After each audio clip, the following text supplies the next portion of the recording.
Today we have to start the next chapter, that is from the diary of Anne Frank. N Frank की diary से कुछ अंश लिए गए हैं और इसके बारे में हम जानेंगे। Anne Frank was a 13-year old girl.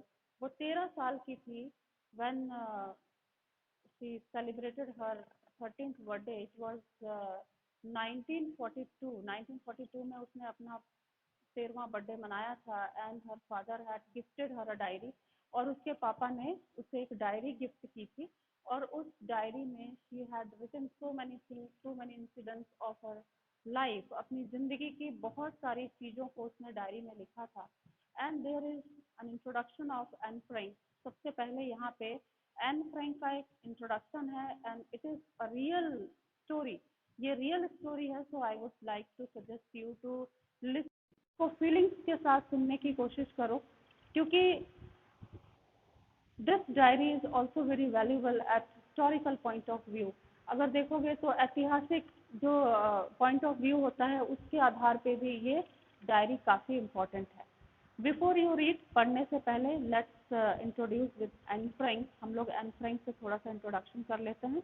Here you can see the picture of Anne Frank. Anne Frank के सामने इन योर बुक, अपनी बुक में ही एक पिक्चर दिख रही है एन फ्रैंक की। शी लुक क्वाइट ब्यूटीफुल, काफ़ी सुंदर दिख रही है। This is a photo as I would wish myself to look all the time.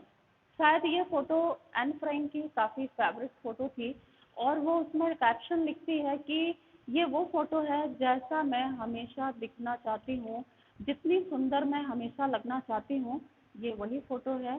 Then I would maybe have a chance to come to Hollywood. आगे चल के वो एक एक्ट्रेस बनना चाहती थी और वो कहती है कि अगर मैं इतनी ही सुंदर हमेशा लगूंगी तो शायद मुझे एक चांस मिल जाए हॉलीवुड में आने का। एन फ्रैंक 10 अक्टूबर 1942, ये उसने 10 अक्टूबर 1942 को लिखा था।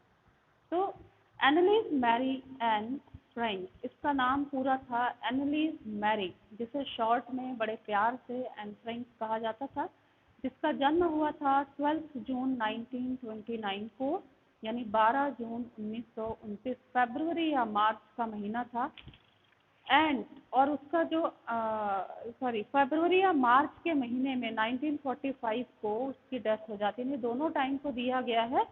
पहले उसका जून 29 में जन्म होता है और उसकी डेथ, क्योंकि we all know that she had died in some concentration camp, किसी कैंप में उसे कैदी की तरह मौत मिली थी। इसकी वजह से we don't know the exact month of her death, किस महीने में मरी थी ये नहीं पता। दैट्स वाई फरवरी और March is written there.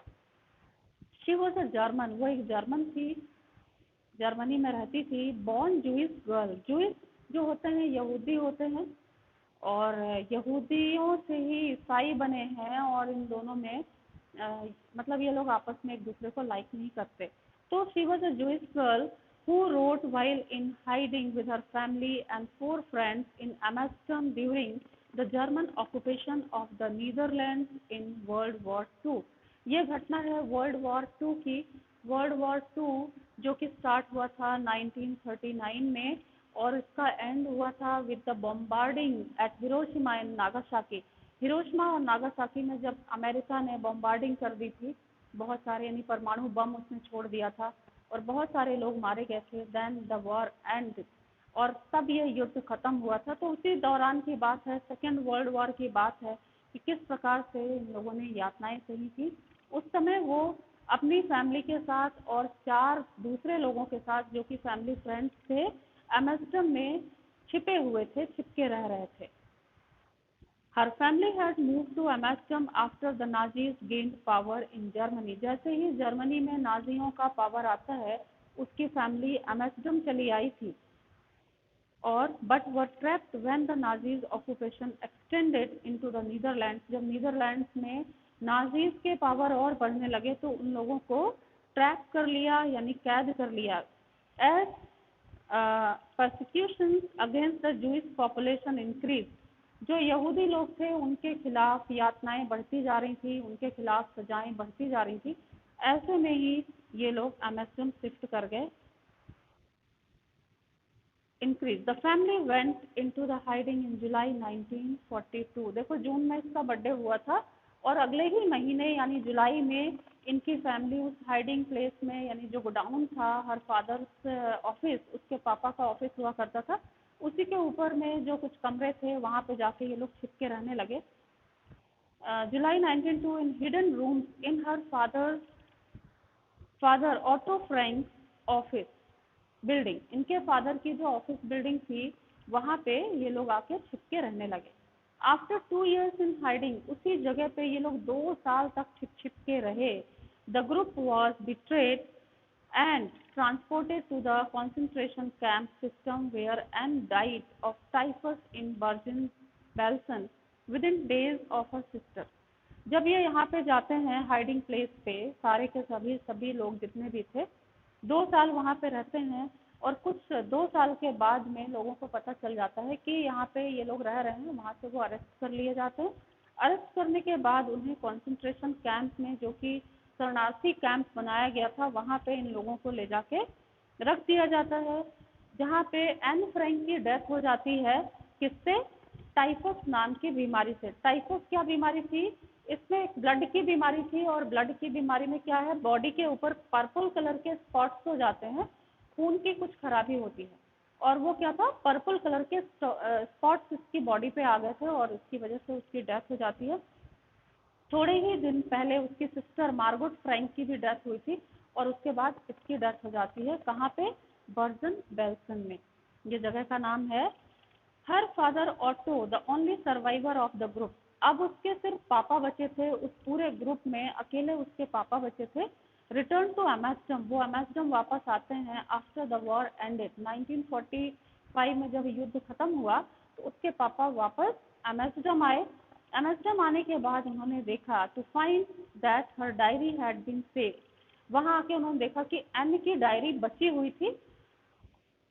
Convinced that it was a unique record, लोगों ने उन्हें समझाया कि देखो इसकी डायरी को आप कोई कॉमन डायरी मत समझिए, ये बहुत ही यूनिक रिकॉर्ड है और इसे आपको अलग अलग भाषाओं में पब्लिश करना चाहिए। He took action to have it publish, उन्होंने इसे पब्लिश कराने की पूरी कोशिश की। And in English under the name the diary of a young girl, सबसे पहले उन्होंने इस डायरी को इंग्लिश में छपवाया और उसका नाम रख दिया the diary of a young girl. Diary of a young girl के नाम से ये डायरी छप जाती है। The diary was given to Anne Frank for her 13th birthday, उसके 13वें बर्थडे पे ये डायरी उसके पिता ने ही एज अ गिफ्ट दी थी। And Chronicle the events of her life from 12th June 1942 until its final entry of 1st August 1944। जो उसने पहली एंट्री इसमें की थी वो उसने 12 जून की थी 1942 की, और फिर जो फाइनल एंट्री उसमें मिलती है वो थी 1st अगस्त 1944। इसके बाद इन लोगों को अरेस्ट कर लिया गया था, और it was her bad luck, ये उसका बैड लक था कि she could not have diary with her, अपने साथ वो डायरी लेके नहीं जा पाई, नहीं तो कुछ और लिखती आगे का भी क्या प्रॉब्लम्स थी उस कंसंट्रेशन कैंप में, कैसी लाइफ थी इन लोगों की, ये भी वो लिखती। But there was also a chance to miss that diary, हो सकता है वो डायरी खो जाती और फिर वो पब्लिश ही नहीं हो पाती, ये भी चांस बनता था। तो फाइनल एंट्री उसमें मिलती है 1st अगस्त 1944 की, और जो फर्स्ट एंट्री थी वो थी 12 जून 1942 की। It was eventually translated from its original Dutch into many languages। Originally उसने डच लैंग्वेज में इस डायरी को लिखा था, और फिर ये डायरी जो है कई भाषाओं में ट्रांसलेट की गई। From its original Dutch into many languages and become one of the world's most widely read books। और संसार की सबसे ज़्यादा काफ़ी पढ़ी जाने वाली किताब ये डायरी बन जाती है। There have also been several films। इतना ही नहीं, इसकी इस डायरी पे बहुत सारी फिल्म्स भी बनी है। If you want to see, you can also go to YouTube channel। YouTube channel पे जाके आप लोग भी बहुत सारी फिल्म्स जो कि ऑलरेडी डॉक्यूमेंट्रीज हैं, शॉर्ट फिल्म्स हैं, बनी हुई हैं, उन्हें जाके देख सकते हैं। There are so many। You have to type only Anne Frank and there is huge material to watch and read। There have also been several films, television and theatrical productions। Television serials भी बने हैं, theatre में चलने वाले drama भी बने हैं, and even an opera. एक तो ओपेरा भी बन गया। ओपेरा क्या होता है? उनका एक तरह का गीत होता है जिसको वो लोग काफ़ी खींचते हुए उस गाने को गाते हैं। तो ओपेरा भी बन गया है इसकी लाइफ पे, बेस्ड ऑन द डायरी, इसी डायरी पे based. Describe as the work of a mature and insightful mind. ये जो डायरी है वो इनसाइटफुल माइंड की लिखी हुई डायरी मानी गई है। ऐसा लगता ही नहीं कि ये 13 साल की बच्चे की लिखी हुई डायरी है, बल्कि ऐसा लगता है किसी मैच्योर्ड इंसान ने लिखा है। The diary provides N intimate examination of daily life under Nazis occupation. इस डायरी में ये साफ साफ पता चलता है कि जो नाजीज थे उनके ज़माने में किस तरह की लाइफ लोग जी रहे थे, कॉमन लाइफ लोगों की कैसी थी, क्या तकलीफ़ें थी, वो सब कुछ उसमें दिया हुआ है। Anne Frank has become one of the most renowned and discussed of the Holocaust victims। उस समय जितने लोग भी विक्टिम्स थे, जो भुक्तभोगी थे, जिन लोगों ने कष्ट सहे थे उस समय, उनमें से एन फ्रैंक काफ़ी पॉपुलर हो गई। सभी लोग इसकी लाइफ के बारे में जान गए, इसकी फैमिली के बारे में, इनके रूटीन के बारे में, इनकी वरीज के बारे में सभी लोगों को पता चल गया उस डायरी की वजह से। So now we would like to start the chapter। अब हम लोग चैप्टर स्टार्ट करेंगे। Turn over the page and come to the page number 50। Page number 50 पे आइए। हाउ शी स्टार्ट डायरी, कैसे वो डायरी लिखना शुरू करती है।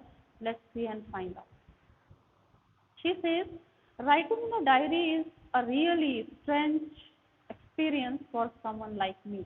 जब वो स्टार्टिंग करती है तभी वो बोलती है कि वास्तव में डायरी लिखना कोई आसान काम नहीं है।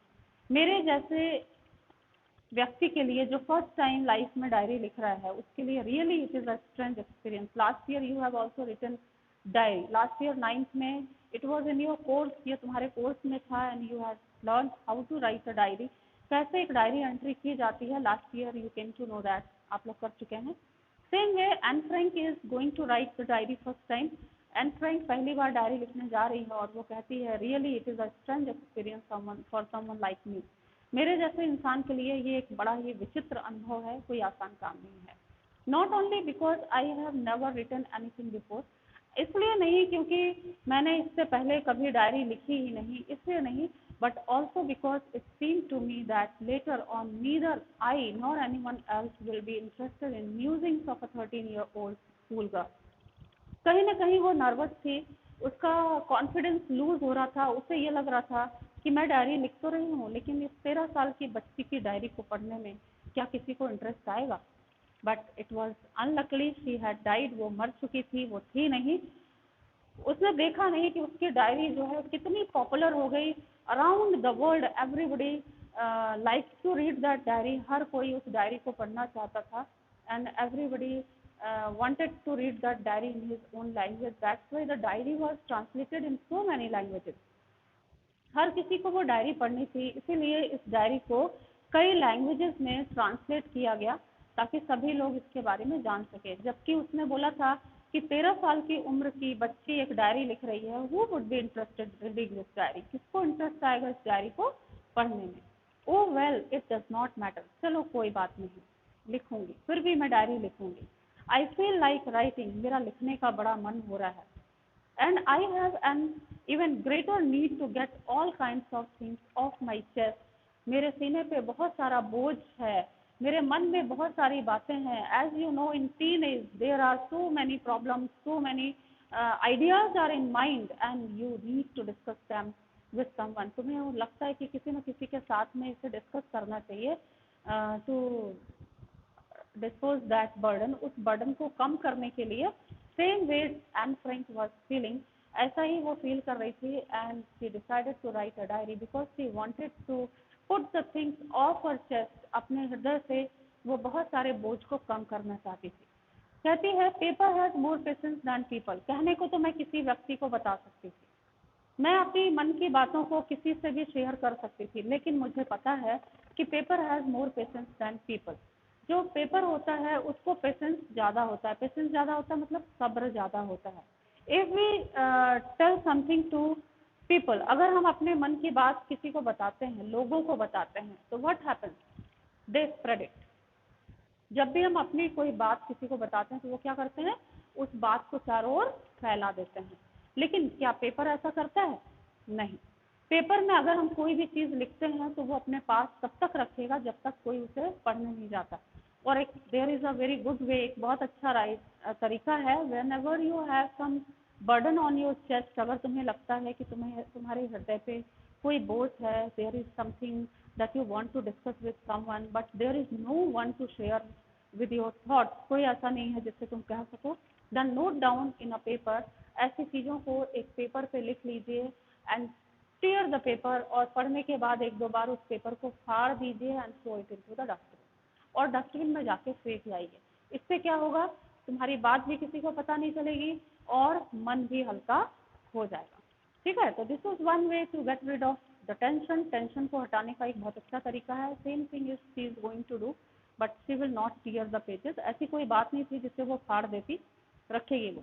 तो कहती है कि paper has more patience than people, लोगों से ज़्यादा पेपर में पेशेंस होता है, धैर्य होता है। I thought of this saying no one of those days when I was feeling a little depressed and was sitting at home with my chin in my hand.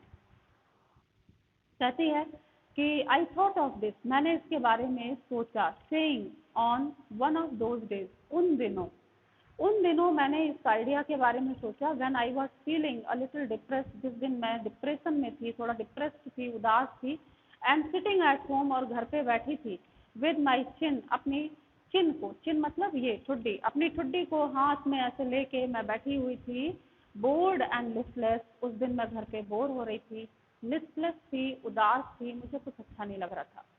Wondering whether to stay in और go out, मैं बार बार सोच रही थी क्या करूं, घर में रहूं या बाहर चली जाऊं, घूम आऊं जाके कहीं पे। I finally stayed where I was, अंत में मैंने डिसाइड किया कि जहां हूं वहीं रहूंगी, कहीं बाहर नहीं जाऊंगी, मैं वहीं रही। Brooding yes paper does have more patience, और मैं लगातार इस चीज़ पे विचार कर रही थी कि हाँ, पेपर जो होता है उसमें ज़्यादा पेशेंस होता है। And since I am not planning to let anyone else read this script, मैं नहीं चाहती थी कि मैं जो लिखूं उसे कोई और पढ़े। Back notebook grandly refer to as a diary, जिससे कि हम डायरी कहते हैं, ये एक तरह की नोटबुक है जिसमें मुझे लिखना है, बट मैं नहीं चाहती थी कि लोग इसे पढ़ें, इसके बारे में जानें, जिसे कि डायरी कहा जाता है। Unless I should ever find a real friend it probably want make a bit of difference, जब तक मुझे कोई सच्चा साथी नहीं मिल जाता, जब तक मुझे कोई सच्चा दोस्त नहीं मिल जाता, तब तक मैं इस डायरी में अपने मन की बातों को शेयर किया करूँगी, ऐसा वो एक दिन बैठ कर डिसाइड करती है। Now I am back to the point that prompted me to keep a diary in the first place. अब मैं वापस आती हूँ उसी पॉइंट पे कि मैंने डायरी को फर्स्ट प्लेस पे क्यों रखा, मैंने किसी को तरजीह नहीं दी, किसी को भी इम्पोर्टेंस नहीं दी। मैंने कहा कि नहीं, मैं डायरी से पहले अपनी बातें शेयर करूँगी, because I don't have a friend, क्योंकि मेरे पास कोई दोस्त नहीं था। मैं डायरी को इसलिए प्रेफरेंस दे रही थी क्योंकि उस समय मेरे पास कोई दोस्त नहीं था, और जो थे उनके साथ में शेयर नहीं कर सकती थी। Let me put it out more clearly, चलो मैं इसे और क्लियरली बताती हूँ। Since no one will believe that a 13-year-old girl is completely alone in this world, कहती है कि कोई इस चीज़ को बिलीव नहीं करेगा, विश्वास नहीं करेगा कि एक 13 साल की जो बच्ची है वो इस संसार में बिल्कुल अकेली है। एंड आई एम नॉट, हालांकि मैं अकेली नहीं हूँ, अनाथ नहीं हूँ। I have a family, I have loving parents, मेरे बहुत ही चाहने वाले, प्यार करने वाले पेरेंट्स हैं। एंड अ 16-year-old सिस्टर, एक मेरी 16 साल की बहन भी है, उसने name is Margot friends. And there are about 30 people, और कम से कम 30 लोग हैं आई कैन कॉल फ्रेंड्स, जिन्हें मैं दोस्त कह सकती हूँ। आई हैव अ फैमिली, मेरी एक फैमिली है। Loving on and good home, अच्छा घर है, चाहने वाली, प्यार करने वाली आंटी हैं, चाची हैं। No one, no, on the surface I seem to have everything, अगर आप देखेंगे तो आपको लगेगा कि मेरे पास सब कुछ है। 30 लोग हैं मेरे आसपास में, कोई कम नहीं है वो लोग, सब कुछ है मेरे पास, except my one true friend, सिर्फ एक चीज़ की कमी है, और वो एक चीज़ है मेरा एक सच्चा दोस्त, जिससे मैं अपनी हर बात कह सकूं। ऐसा कोई नहीं है। One true friend, all I think about when I am with friends, जब कभी भी मैं फ्रेंड्स के साथ होती हूँ, is having a good time, मुझे काफ़ी अच्छा लगता है, टाइम को मैं एंजॉय करती हूँ, but I can't bring myself to talk about anything but ordinary everyday thing. लेकिन जब बात करने की बात आती है तो मैं हर बात उनसे नहीं कह पाती। मैं रोज़मर्रा की जो लाइफ की जो कॉमन बातें होती हैं मैं वही बातें कर पाती हूँ, अपनी खास बातें जो मेरे अंदर में मेरे मन में चलती रहती हैं। बीइंग अ टीनेजर होने की वजह से जो मेरे मन में बहुत सारी बातें चलती रहती हैं उन बातों को मैं शेयर नहीं कर पाती उनसे। इसलिए I need a true friend, मुझे एक सच्चा दोस्त चाहिए। We don't seem to be able to get any closer and that is the problem. कोई ऐसा नहीं है जिससे मैं क्लोजर कह सकूँ, जिससे मैं अपने करीब कह सकूँ, ऐसा कोई भी नहीं है और यही प्रॉब्लम है मेरी। इसलिए maybe it is my fault that we don't find, शायद ये मेरी ही गलती है कि वी डोंट फाइंड, हम नहीं खोज पाते, we don't confide in each other in any case, that is just how things are। शायद ये हमारी ही गलती है कि हम हर चीज़ को शेयर नहीं कर पाते अपने दोस्तों के साथ में। शायद ये मेरी ही कमी रही होगी कि मैं शेयर नहीं कर पाती। इसलिए and unfortunately they are not liable to change, this is why I have started a diary. मुझे उन पर भरोसा नहीं है और मुझे लगता है कि वो कभी चेंज नहीं होंगे, वो आज नहीं तो कल मेरी बातों का मजाक बनाएंगे, इसलिए मैं एक डायरी रखना पसंद करती हूँ। To enhance the image of this long-awaited friend in my imagination, I don't want to jot down the things, facts in my diary the way most people would do। और मेरा जो दोस्त है उस सच्चे दोस्त के इंतज़ार में, या यूँ कह सकते हो अपनी इस दोस्त की शुरुआत में, मैं दूसरे लोगों की तरह चीज़ों को जॉट डाउन नहीं करूँगी। जॉट डाउन मतलब जल्दी जल्दी जल्दी जल्दी लिख देना, ख़त्म कर देना काम, ऐसा मैं नहीं करूँगी दूसरे लोगों की तरह। But I want the diary to be my friend and I am going to call this friend Kitty। मैं इस डायरी के साथ वैसे ही शुरुआत करूँगी जैसे किसी सच्चे दोस्त के साथ शुरुआत होती है, दोस्ती की शुरुआत होती है। जो चीज़ जितनी धीमी शुरुआत होती है वो चीज़ उतनी लॉन्ग लास्टिंग होती है। तो मैं अपनी इस डायरी के साथ जल्दीबाजी में शुरुआत नहीं करूँगी, बल्कि आराम से धीरे धीरे मैं इसमें लिखना शुरू करूँगी अपनी पूरे इंट्रोडक्शन के साथ, पूरी जानकारी के साथ। और आज से मैं अपनी दोस्त को किटी कहूँगी, किटी बुलाऊँ। Now the time is over and